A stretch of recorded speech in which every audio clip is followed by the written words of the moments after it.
تو میرا سوال ہے کہ مسلمان ممالک ہیں وہ دین اسلام احمدیت کا ان کو پیغام ملتا ہے تو وہ سن نہیں سکتے اس کو، اور جب خدا کی طرف سے کوئی ان کو عذاب وغیرہ ملتا ہے تو وہ اس کو ابتلا کہہ دیتے ہیں یہ عذاب نہیں تھا، ابتلا تھا۔ تو میرا سوال یہ ہے کہ ہر لمحہ یہ لوگ ہلاکت کی طرف جا رہے ہیں، آپ کے خیال میں یہ کبھی ہوئے گا کہ وہ خدا کی طرف واپس آئیں اور اصلاح ہو سکے ان کی؟ نہیں آئیں گے تو تباہ ہو جائیں گے، ٹھیک ہے، وہ ہو تو رہے ہیں۔ مسلم ممالک نے اکثر ممالک تو یہ کہتے ہی نہیں ابتلا ہے، ان کو تو دنیا داری سر پہ سوار ہوئی ہے۔ پاکستان میں البتہ مولوی کبھی کبھی کہنے لگے ہیں لوگ کہ ابتلا ہے، امتحان ہے، اور ہم اللہ تعالیٰ کے حکم سے دور جا رہے ہیں اس لیے عذاب آتے ہیں، یہ بھی ایک عذاب کی شکل ہے۔ اور جب انہوں کہتے ہیں نا کہ احمدی بھی یہی کہتے ہیں نہیں وہ قادیانیت بہت سچی نہیں ہے، اس لیے اس کو نہیں ماننا، باقی ہے عذاب ہی۔ تو ڈٹائی ہے پیدا ہوئی پاکستان میں خاص طور پہ، باقی دنیا میں بھی یہی ہے، خدا سے دور ہٹ رہے ہیں، اللہ تعالیٰ کی تعلیم سے دور ہٹ رہے ہیں، ٹھیک ہے۔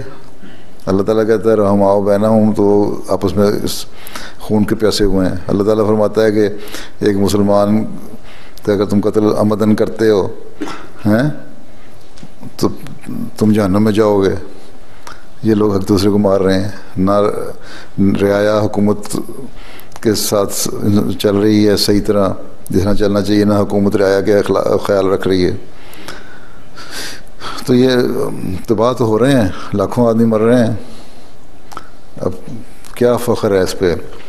ہم نے حلب پہ قبضہ کر لیا، شام کے صدر صاحب کہتے ہیں یا ایک نئی ڈسٹرکٹ ہے وہاں حملہ کر کے آج ہم اس کو بھی قابو کر لیں، کیا ہے وہاں عورتوں بچوں کو لاکھوں ہزاروں میں مار رہے ہیں، شہر تباہ ہو رہے ہیں، کھنڈر بن رہے ہیں۔ اس کے بعد جب اگر ریئلائز نہیں کرتے، خدا کو نہیں پہچانتے، تو پھر تباہی تو ختم نہیں ہو سکتی۔ جب پہچان لیں گے، اس لیے ہمیں زیادہ کام کرنا چاہیے، پیغام دینا چاہیے اگر تمہارے بچنے کا ذریعہ ہے تو خدا کی طرف آنے کا ذریعہ ہے، اور خدا کی آنے کا ذریعہ وہی ہے جو اللہ تعالیٰ نے مقرر فرما دیا، جس کی جو حضرت صلی اللہ علیہ وسلم نے بیان فرما دیا کہ آنے والے امام کو، مسیح کو، مہدی کو مان لینا۔ تو یہ وسیع پیمانے پہ جو پیغام ہر جگہ پہنچ بھی رہا ہے، مزید پہنچے گا تو عقل آئے گی، سمجھ آئے گی، اور ایسا ایسا آ بھی رہی ہے، اور اب ریئلائز بھی کر رہے ہیں بہت سارے۔ جن کے پاس پیسہ ہے، جن کے سر پہ حکومتیں سوار ہیں، جو سیاستدان ہیں، ان کو تو کبھی سمجھ آتی نہیں، ان پہ تو